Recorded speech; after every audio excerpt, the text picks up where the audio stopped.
तो हमने लास्ट में क्या पढ़ा था, किस किस का एकीकरण देखा था हमने, जर्मनी का और इटली का। अच्छा ये बताओ, इटली के एकीकरण में बाधा कौन बन रहा था? इटली के एकीकरण में इटली तो के सर ऑस्ट्रिया है ना भाई, ऑस्ट्रिया। और जर्मनी के एकीकरण में बाधा कौन बन रहा था? फ्रांस। फ्रांस ने किसको हत्या लिया था? क्रीमिया। ठीक है, चलो रूस की क्रांति। अब हम पढ़ेंगे रूस की क्रांति। रूस की क्रांति। हाँ अजय बताओ, रूस कहाँ है? अभी रूस की वो कौन है राष्ट्रपति? Vladimir Putin. व्लादिमीर पुतिन है। क्या रूस से हमारे देश की सीमा लगती है? नहीं, हमारे देश की तो नहीं लगती ना। चलो सही है। Vladimir Putin. कजाकिस्तान की लगती है, मंगोलिया की लगती है। तो रूस का पहले क्या नाम था, क्या कहते थे उसको? रसिया। रूस को क्या बोलते हैं? यूएसएसआर। यूएसएसआर ना, यूनाइटेड स्टेट अमेरिका। नहीं, क्या बोलते थे उसको? यूएसएस। सोवियत संघ रूस, है ना, सोवियत सोवियत संघ रूस। चल कोई 13 देश टूटे थे उससे, समझ रहे हो? रूस इतना बड़ा था, आज भी इतना बड़ा है, उससे 13 देश टूटने के बाद भी इतना बड़ा देश है वो आज, है ना। यूक्रेन से जो लड़ रहा है, कभी वो रूस का पार्ट हुआ करता था, आज लड़ रहा है उससे, है ना। भारत ही बहुत बड़ा था ना, भारत से पाकिस्तान अलग हुआ, भारत से अफगानिस्तान अलग हुआ, भारत से म्यांमार अलग हुआ, भारत से भूटान अलग हुआ, भारत से बांग्लादेश अलग हुआ, है ना। ये सारे देश हमने छोड़ दिए।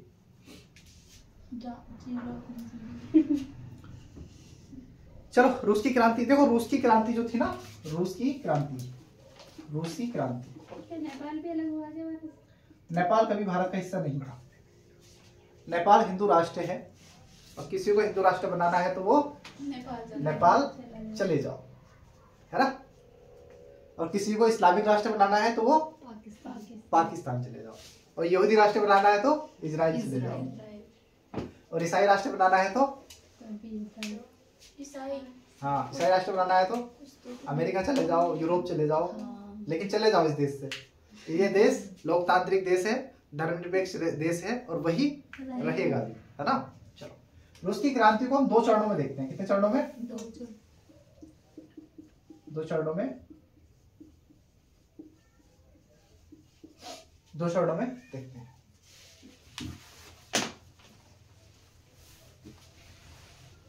रूस की क्रांति कितने चरणों में हुई? 2 चरणों में हुई थी।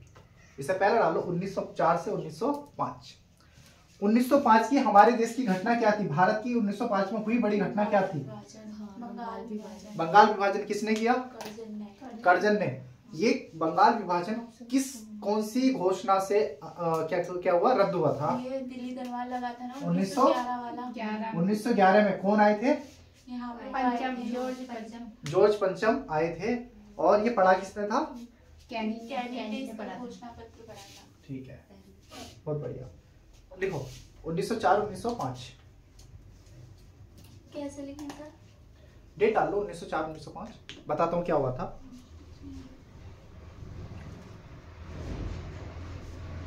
देखो 1904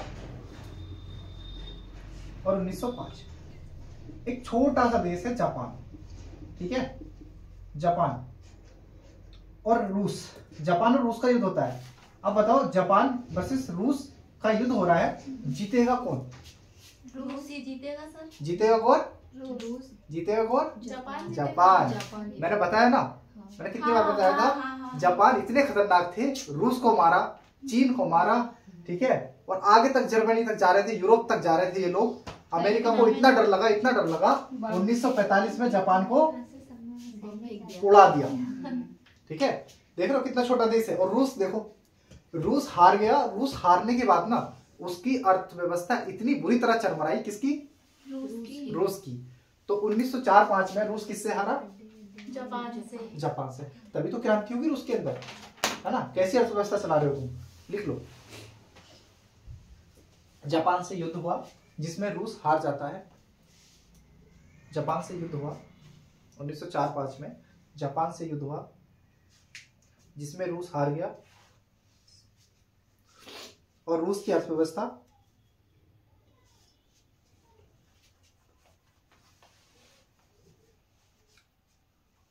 चरमरा गई, रूस की अर्थव्यवस्था खराब हो गई।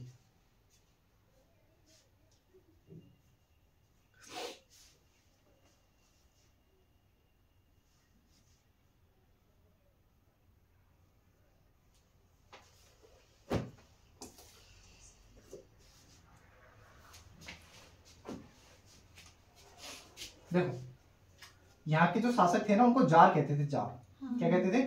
जार। एक बात बताओ, यहाँ का जहां भी क्रांति हुई है वो क्रांति हुई क्यों? अभी तक हमने बहुत सारी क्रांति पढ़ ली। अमेरिका की क्रांति छोड़ो, अमेरिका की छोड़ो, जर्मनी देखो, है ना, या फिर हमने इटली की देखी, जर्मनी की देखी, और सबसे पहले कहाँ की है? फ्रांस की देखी। सबके सब देशों में जो क्रांतियां हुई वो क्रांतियों का कारण क्या था? राजा का निरंकुश और दमनकारी होना, है ना, राजा का मजदूरों की बात ना सुनना। यही हुआ यहाँ पर। 22 तारीख थी, 22 जनवरी थी शायद, 22 जनवरी 1905 की एक तारीख थी। इस तारीख को बहुत सारे मजदूर इकट्ठा हुए और राजा, जो ये राजा था, राजा निरंकुश था ना, जार के घर के आगे प्रदर्शन करने जा रहे थे अपनी मांग रखने के लिए कि मालिक हमारी दिक्कत है, हमारी दिक्कत को समझो, है ना, हमारी समस्याओं का निराकरण करो। लेकिन इस राजा ने, ये राजा क्या है? निरंकुश राजा, ये दमनकारी राजा ने, इस राक्षस राजा ने इन मजदूरों पर, निहत्थे लोगों पर गोलियां चलवा दी। क्या चलवा दी? गोलियां। अब सोचो, एक देश में अगर गोलियां चलवाई जाती हैं अपने लोगों के ऊपर, तो लोगों का गुस्सा राजा के प्रति बढ़ेगा या घटेगा? बढ़ेगा। राजा अच्छा है वो गलत है? राजा गलत है। तो इस दिन, ये दिन था खूनी रविवार। क्या बोलते हैं? खूनी रविवार का दिन था, इसलिए इसको कहते हैं खूनी रविवार, है ना। तो तारीख क्या थी? 22 जनवरी 1905 की तारीख थी। इस दिन जार, जो राजा था वहां का, जार निरंकुश राजा था, दमनकारी राजा था, उसके घर के आगे, उसके महल के आगे लोग क्या कर रहे थे? प्रदर्शन कर रहे थे अपनी समस्याओं को लेकर। लेकिन राजा ने क्या करा? इनके ऊपर गोलियां चलवा दी। गोलियां चलवाई तो मरे होंगे लोग, मरे होंगे ना, तो इसलिए इसको क्या कह दिया? खूनी रविवार। ठीक है, लिख लो इस बात को, पूरी को लिखो अच्छे से। और तुम्हें पता है ना आजकल क्वेश्चन कैसे कैसे बन रहे हैं, जो हम सोचते हैं नहीं बनेंगे यार, कौन पूछेगा इसको, और वही एग्जाम में पूछ लेता है। इसलिए हम कुछ भी नहीं छोड़ेंगे, अच्छे से पढ़ेंगे। लिखो, जार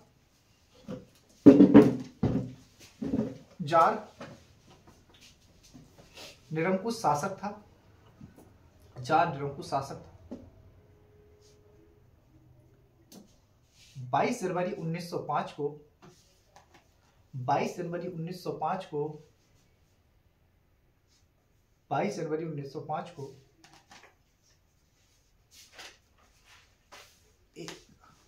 को मजदूरों का एक संघ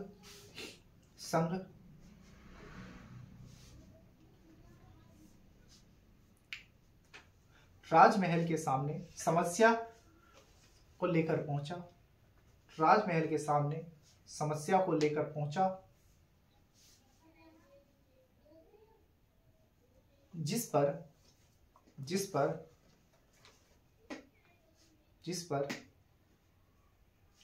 राजा ने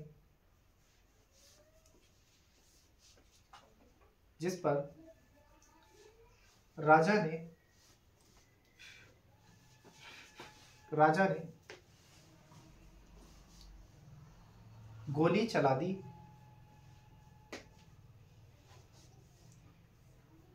इसीलिए इस घटना को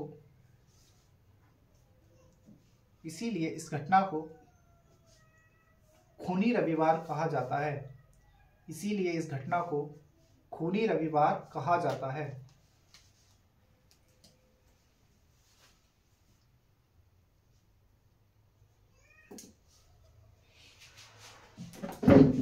हो गया?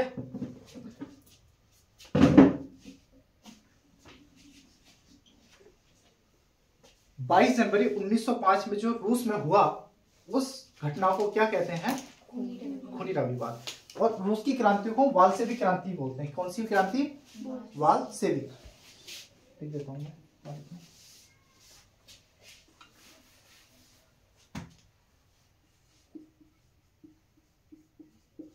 कौन सी? वाल्सेविक या वाल्सेविक क्रांति भी कहते हैं। और ये क्रांति क्या थी? साम्यवादी क्रांति थी। कैसी क्रांति? साम्यवादी। देखो तुमने सुना होगा, एक होता पूंजीवादी, एक होता है साम्यवादी, एक होता है पूंजीवादी, एक होता है समाजवादी, और एक होता है साम्यवादी। पूंजीवादी, साम्यवादी और समाजवादी, तीन होते हैं। एक होता है मिश्रित। कैसी होती है? इन तीनों के, इन चारों के बारे में सबको पता है। किसी को कोई डाउट हो तो बताओ। हाँ बताओ जल्दी से। नहीं पता है। चलो पहले हम पढ़ेंगे पूंजीवादी। देखो पूंजीवादी क्या होती है? सब कुछ किसके हाथ में होता है? प्राइवेट के। क्या होता है? प्राइवेट के। प्राइवेट मतलब निजी। सब किसके हाथ में होता है? निजी के। तो ये कार्य किस पर करते हैं? ये खुद पर फोकस करते हैं और प्रॉफिट पर फोकस करते हैं। किस पे? प्रॉफिट पर फोकस कौन करते हैं? पूंजीवादी लोग। ठीक है। इसमें सरकार का हस्तक्षेप ना के बराबर होता है या फिर होता ही नहीं है। अमेरिका एक पूंजीवादी अर्थव्यवस्था है जहां इलोन मस्क कितना पैसा लगा रहा है, कौन कौन सी कंपनी बना रहा है, कितने की सामान बेच रहा है, सरकार को उस पर कोई भी नियंत्रण नहीं है। लेकिन सरकार का नियंत्रण तब हो जाता है जब वो अंतरराष्ट्रीय संधि करने लगता है। ठीक है। अगर इलोन मस्क या टेस्ला कंपनी हमारे देश में आती है या एप्पल कंपनी हमारे देश में आती है, वो भारत के साथ कुछ संधियां करती है, तो उसमें सरकार का हस्तक्षेप हो जाता है। लेकिन वो कितना कमाएगा, कैसा कमाएगा, वो उसको नहीं देखती है। तो पूंजीवादी सरकारें ये होती हैं। आप देख देंगे समाजवादी। समाजवादी होती है जहां पर गवर्नमेंट देखती है सब। कौन देखती है? गवर्नमेंट। सब कुछ गवर्नमेंट देखे उसको कहते हैं समाजवादी। सब कुछ किसके हाथ में होता है? गवर्नमेंट के। इसको हम कैसी व्यवस्था कहते हैं? समाजवादी, है ना। इसको ही पुलिसिंग सिस्टम बोलते हैं। पुलिसिंग, इसमें पुलिस होती है, सरकार की पुलिस कंट्रोल करती है सब में। राशन की दुकान जो होती है वो कैसी अर्थव्यवस्था में आती है? समाजवादी। उसमें निजी का कोई भी हस्तक्षेप नहीं होता है। तो सरकार सब कुछ जिसमें देखती है वो समाजवादी। इसमें आवश्यकता कितनी भी हो, लेकिन मिलेगा, सरकार जितना तय करेगी सरकार इतना ही मिलेगा और सबको बराबर मिलेगा। मान लो कोई पटवारी बना। कौन बना? पटवारी। अब पटवारी गरीब हो या अमीर हो, सबको सैलरी बराबर। इसमें सिर्फ तुम्हारी पोस्ट देखी जाती है और काम के बदले पैसा दिया जाता है। काम के बदले पैसा, और देती कौन है? सरकार। समाजवादी शासन कहाँ मिलता है? समाजवादी कहाँ मिलता है? कहीं पे मिलता है? रूस में या चीन में? साम्यवादी है चीन में तो। हाँ, रूस में समाजवादी मिलता है और साम्यवादी मिलता है। ठीक है। चलो नेक्स्ट और क्या देखें? साम्यवादी ऐसी होती है जहां सरकार निरंकुश होती है। सब कुछ कंट्रोल सरकार के हाथ में होता है। सब कंट्रोल सरकार। तुम्हें जैसे पटवारी बने, यहाँ पर भी साम्यवादी में तो पटवारी बने, अमीर हो तो कम पैसा, गरीब हो तो ज्यादा पैसा। ठीक है। सबको इक्वल करने की बात करते हैं, सबको इक्वल होंगे। तो ये बोलते हैं कि जरूरत के अनुसार पैसा देते हैं। कैसे देते हैं? जरूरत के अनुसार पैसा। काम के बदले पैसा नहीं देते। काम के बदले पैसा कौन देती है? समाजवादी। और जरूरत के अनुसार साम्यवादी। सब कुछ कंट्रोल किसके पास होता है? सरकार के पास। कहाँ रेल बिछानी है कोई डिसाइड नहीं करेगा। सरकार को अगर लगा यहाँ रेल जानी है तो जानी है, किसी की भी जमीन हो कोई फर्क नहीं पड़ता। ठीक है। अब देखो मिश्रित क्या होती है? जिसमें पूंजीवादी भी हो और समाजवादी भी हो, जिसमें दोनों का मिश्रण। भारत कौन है? भारत है नी। देखो हमारे यहाँ राशन सरकारी भी देते हैं और प्राइवेट वाले भी देते हैं। प्राइवेट वाले अपनी मर्जी से तय करते हैं और राशन की दुकान पे अपनी मर्जी से तय नहीं होता। सरकार ने तय कर दिया कि फ्री मिलेगा तो फ्री मिलेगा, और दुकानदारों ने तय कर दिया कि 100 रुपए किलो चावल मिलेगा तो मिलेगा पूरे देश में। ठीक है। उसमें सरकार का नियंत्रण नहीं होता है। ये पूंजीवादी अर्थव्यवस्था देने वाले व्यक्ति कौन थे? Adam Smith. लेजर फेयर का सिद्धांत देते हैं एडम स्मिथ। और समाजवादी सिद्धांत किसने दिया था? लेनिन ने। हाँ, लेनिन आते हैं, मार्क्सवाद आते हैं। ठीक है। मार्क्सवादी अर्थव्यवस्था भी समाजवाद में आ जाती है। वो कहते हैं मार्क्सवादी कि प्राइवेट सबको हटा दो और सरकार को लेकर सरकार करेगी सारा काम। तो ये बताओ इनमें सबसे अच्छी सरकार कौन सी है? साम्यवादी साम्यवादी अच्छी है ना। है ना। सब कुछ सरकार के पास होना चाहिए। चीन बढ़िया नहीं है। जो अमीर होगा ना, जो अमीर होगा सरकार छीन लेगी, याद है। इतने पैसे इससे ऊपर नहीं जाएगा, छीन लो, काम कर, ज्यादा पैसे होगा इधर से, ठीक है। और जिसके पास गरीब है उठाओ पैसे, गरीब को तू भी ऊपर आ जा, खत्म। अमीरी ही जातिवाद को जन्म देती है, अमीरी और गरीबी ही जातिवाद को जन्म देती है।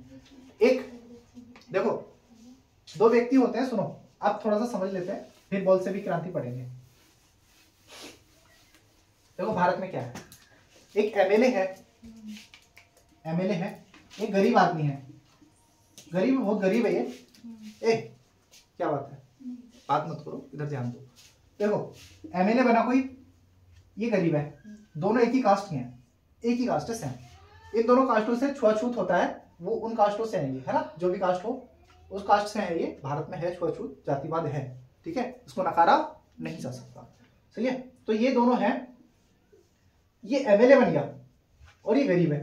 क्या गरीब के साथ छुआछूत जातिवाद होगा या एमएलए के साथ? दोनों एक ही जाति के हैं। इसके पास पैसा है, पावर है, सब है, इसके पास कोई भी आके इसकी थाली में खा लेगा, इसका झूठा भी खा लेगा, लेकिन इसके घर के पास में भी निकलने से गुनाह करे, गुनाह सोचिंग गुनाह हो गया, है ना, कहाँ निकल गए। तो हमारे यहाँ नहीं, हर देश में पैसा ही जाति को जन्म दे देती है। जितना ज्यादा पैसा इतनी ही बड़ी कास्ट हो जाएगी तुम्हारी, है ना।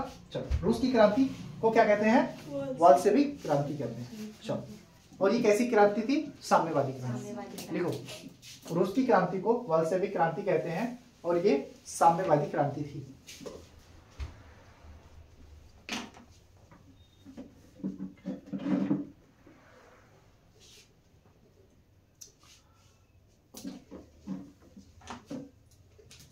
ठीक है, देखो रूस की क्रांति करने वाला नायक कौन था? नायक, किसने रूस की क्रांति करी? नायक कौन था? पता है तुम्हें लेकिन बताओगे नहीं। ऑप्शन दो। लेनिन। हाँ, कौन था? लेनिन। लेनिन ने ही रूस की क्रांति को शुरू किया था। रूस की क्रांति का हीरो कौन था? लेनिन। लिखो, रूस की क्रांति का नायक, रूस की क्रांति का नायक लेनिन तथा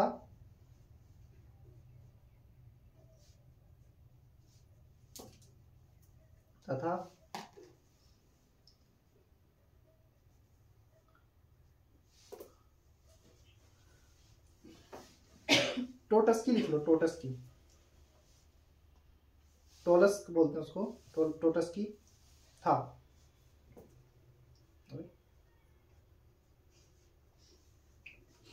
हो गया, चलिए नेक्स्ट।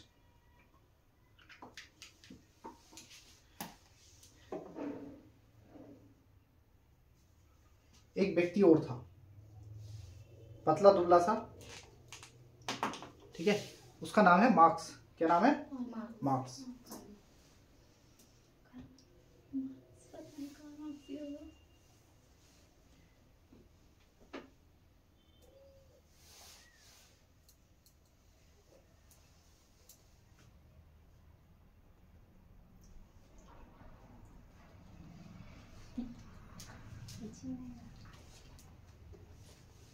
देखो, ये कार्ल मार्क्स थे, ठीक है। कार्ल मार्क्स जो थे ना, कार्ल मार्क्स व्यक्ति, सब डरते थे इससे। यूरोप डर रहा है, अमेरिका डर रहा है, इधर रूस डर रहा है, सब डर रहे हैं। इसके विचार ऐसे इतने खतरनाक विचार थे कि सबके सब डरते थे इससे। और रूस की क्रांति को नायक कौन थे? एक तो हमारा लेनिन था, है ना, लेनिन चाचा, और प्लस क्या लिखा है मैंने? टोटस्की।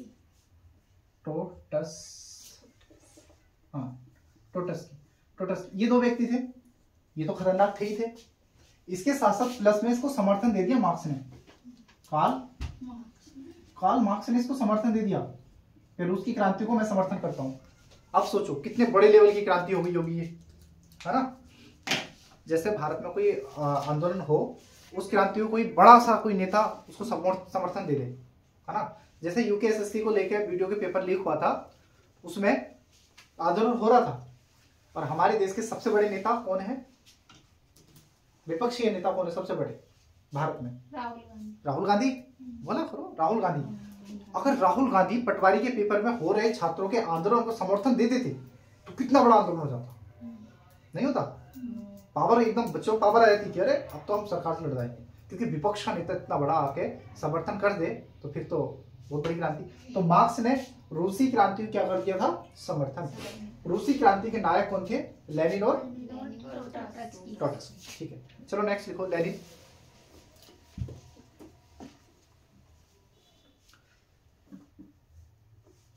देखो दो सेना का गठन हुआ था, एक तो लाल सेना थी, एक चेको सेना थी। चेको सेना प्लस लाल सेना, ये दो सेना का गठन किया। इसने इसका किया और लेनिन ने इसका किया। ठीक है, सेना का गठन हुआ, लेनिन ने चेको सेना और ट्रोट्स्की ने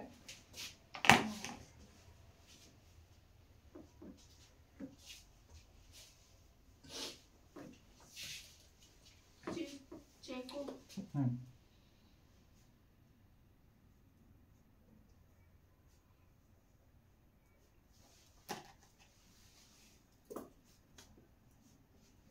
हो गया? ठीक है, अब देखो ये है ना ट्रोट्स्की, ये ट्रोट्स्की मानता था कि अस्थायी प्रगति होनी चाहिए।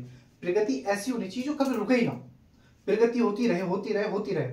तो अस्थायी प्रगति का समर्थक कौन था? ट्रोट्स्की। अस्थायी, ये ट्रोट्स्की था कहाँ का? रूस का।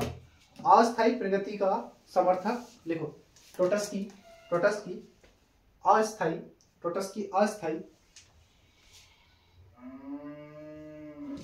अस्थायी प्रगति का, ट्रोट्स्की अस्थायी प्रगति का समर्थक था।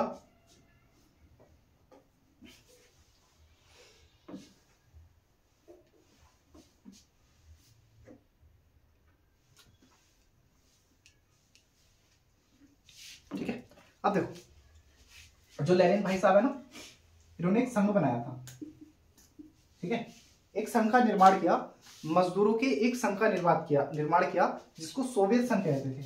इसने एक संघ बनाया, संघ था मजदूरों का संघ, मजदूरों का संघ बनाया इसने, लिख लो, मजदूरों का संघ बनाया। इस संघ को कहते थे सोवियत संघ, सोवियत संघ। ठीक है, अब समझ में आया सोवियत कहां से निकल गया? सोवियत संघ रूस है ना, इसका ऐसा ही है ना, सोवियत संघ रूस, रूस का सोवियत संघ। वो रूस मत लिखना, ठीक है, अलग से लिखा है मैंने।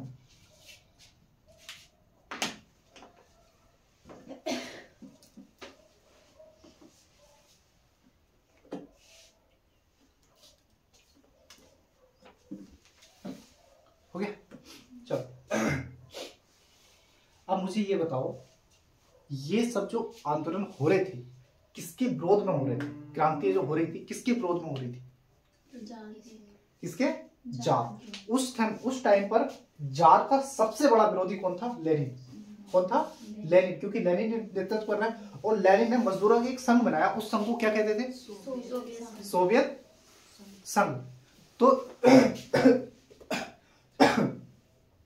रूस में बोल्शेविक क्रांति थी, रूस में बोल्शेविक क्रांति थी। इस क्रांति को और क्या कह रहे थे? साम्यवादी क्रांति। ठीक है, इसका समर्थन, रूस की जो क्रांति का समर्थन था वो किसने किया था? कार्ल मार्क्स ने। कार्ल मार्क्स ने समर्थन किया और इसके नायक थे लेनिन और ट्रोट्स्की। लेनिन ने कौन सी सेना बनाई थी? लेनिन ने चेको सेना बनाई और ट्रोट्स्की ने लाल सेना बनाई, लाल सेना बनाई। और लेनिन किसका विरोधी था? जार का। जार शाही व्यवस्था जो थी उसका क्या था? ये विरोधी था कि इसको मुझे उखाड़ के फेंकना है। तो लेनिन ने ही वहां के शासक राज का, जार का क्या किया? खात्मा किया। और वहां पर उस टाइम पर जो शासक था, जार था, वो था निकोलस द्वितीय। कौन था? निकोलस द्वितीय। अच्छा, रूस की क्रांति समझ में आ रही है ना? रूस को जब हरा दिया था, किसने हरा दिया था? जापान ने 1904-05 में। और 22 जनवरी 1905 को ही क्या होता है, वहां के बहुत सारे मजदूर इकट्ठे होते हैं और जार जो होता है उसके महल के सामने क्या करते हैं? प्रदर्शन करते हैं। उस प्रदर्शन को देखते हुए 22 जनवरी 1905 को वहां का राजा, वहां का जार, वहां का शासक उनके ऊपर गोलियां चलवा देता है। गोली जो चलवाई गई उसमें लोग मरे, उसको ही क्या कहते हैं? खूनी रविवार। फिर एंट्री होती है लेनिन की। अब लेनिन समझ में आ रहा है? कार्ल मार्क्स समझ में आ रहा है? रूस की क्रांति समझ में आ रही है? अब लेनिन ने मजदूरों का एक संघ बनाया, उस संघ का नाम क्या था? सोवियत संघ। क्या नाम था? सोवियत संघ। अब तुम्हें समझ में आया यूएसएसआर क्यों कहते हैं? क्यों कहते हैं, है ना? आप समझ में आया? यूनाइटेड सोवियत संघ रूस, यूएसएसआर, ठीक है, यूनाइटेड, ऐसा बोलते हैं ना। हाँ भाई, अभी मैंने तुमसे फुल फॉर्म पूछी थी इसकी, अब सबको पता चल गई? ए इधर देखो, यूएसएसआर, ये संघ कहां से आया है? मजदूरों। सोवियत कहां से आया है? मजदूरों का संघ, ठीक है। अब कोई दिक्कत नहीं होनी चाहिए। अब क्या है? खाली रूस, अब टूट चुका है। ओके, तो निकोलस ने कौन से राजा को हराया था? निकोलस ने, लिखो लिखो लिखो, इसको लाइन को लिखो। लेनिन, लेनिन, लेनिन जार का कट्टर विरोधी था, जार का कट्टर विरोधी था। अब जार का मतलब बताने की जरूरत नहीं होनी चाहिए तुम्हें, जार का कट्टर विरोधी था, जार का कट्टर विरोधी था, जार का कट्टर विरोधी था।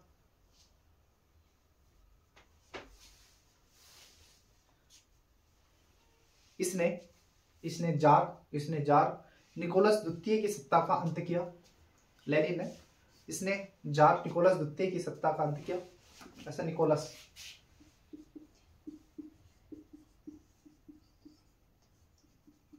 निकोलस द्वितीय की सत्ता का अंत किया।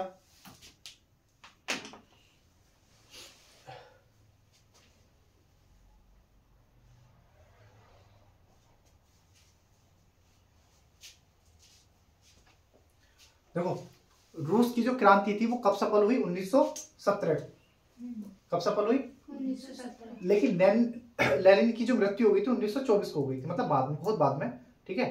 तो लिखो लेनिन की, अब डेथ कर देते हैं उनकी। लेनिन की मृत्यु, लेनिन की मृत्यु 22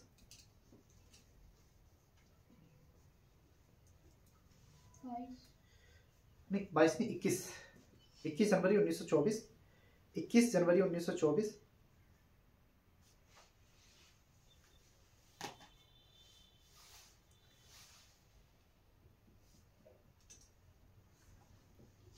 देखो, ये थे लेनिन, ठीक है। कौन है ये? लेनिन। सबने देखा होगा लेनिन को, इनके बड़े बड़े चैप्टर देते हैं, बड़े बड़े, हम पढ़ते हैं ना वर्ल्ड हिस्ट्री में, तो बड़े बड़े चैप्टर। ये देखो, रूसी क्रांतिकारी लेनिन। देखो, ऐसे व्यक्ति ने पूरी सत्ता उखाड़ के फेंक दी थी, निकोलस द्वितीय की, जार खत्म, ठीक है। क्या लिखा तुमने? 21 जनवरी 1924 को लेनिन की मृत्यु हो गई मृत्यु। उसके बाद लेकिन लेकिन लेकिन रूसी क्रांति 1917 को ही सफल हो गई थी।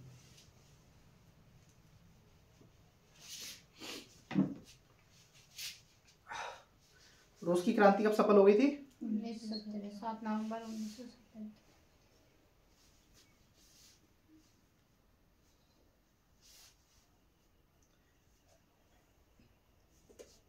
नवंबर है। ये देखो, ये बताओ कौन है? ये टोटस्की। ये कौन? निकोलस। Karl Marx. नहीं, कार्ल मार्क्स का भी धीरे कौन है? निकोलस। जो आधुनिक रूस का संस्थापक है ना, वो यही व्यक्ति है। अब बताओ कौन है? स्टालिन। कौन है ये? स्टालिन, ठीक है। आधुनिक रूस के संस्थापक स्टालिन को कहा जाता है। सही है।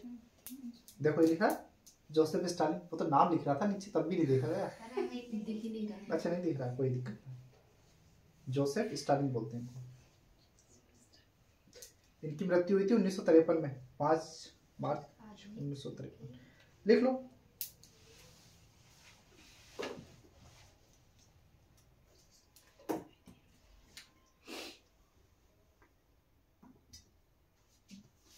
लिख लो। आधुनिक रूस का निर्माता स्टालिन। स्टालिन, आधुनिक रूस का निर्माता स्टालिन। आधुनिक रूस का निर्माता स्टालिन। आधुनिक रूस का निर्माता स्टालिन। आधुनिक रूस का निर्माता स्टालिन।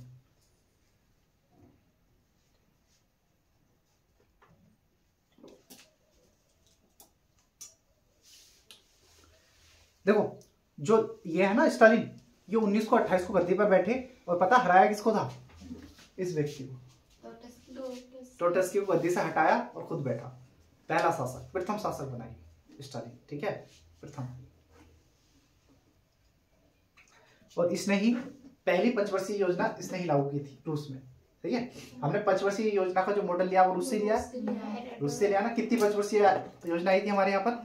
5 12 5 महीने 5 साल की होती थी, है ना। और बीच में कुछ रोलिंग प्लान आए थे, है ना। योजना 7 वर्ष की ठीक है, तो हमारा एकीकरण सब खत्म हो गए। अब हम पढ़ेंगे प्रथम विश्व युद्ध। ये सब रूस की क्रांति बस इतनी थी हाँ सर? बस डेट सब खत्म हो गए। ओके, अब लिखो एक नया चैप्टर, नया हेडिंग डाल दो। प्रथम विश्व युद्ध, प्रथम विश्व युद्ध 1 अगस्त 1914। प्रथम विश्व युद्ध 1 अगस्त 1914 से 1 अगस्त 1914 से 11 नवंबर 1918।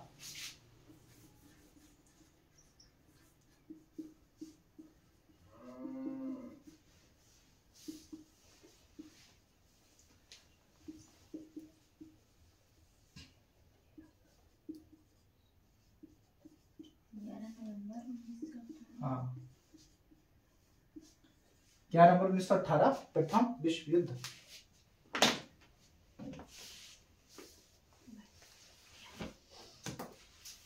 कल को समझ लेंगे, प्रथम और द्वितीय दोनों खत्म कर लेंगे एक बार में, ठीक है। फिर एक चैप्टर बचेगा तो खत्म हो जाएगा। इसके बाद में कुछ हो रहा है? उसके बाद में क्या सिलेबस में युद्ध कारण पूछे। इटली में फांसीवाद और इटली में नाजीवाद, ठीक है। नाजीवाद और फांसीवाद देख लेंगे बस। सॉरी, जर्मनी में नाजी हिटलर को देखेंगे थोड़ा सा, है ना। हिटलर इंपोर्टेंट हो जाते हैं थोड़े से। लिखने के लिए कितना कलम ला के रखा है। शीत युद्ध हो जाएगा ना, शीत युद्ध और चीन युद्ध। चलो ठीक है।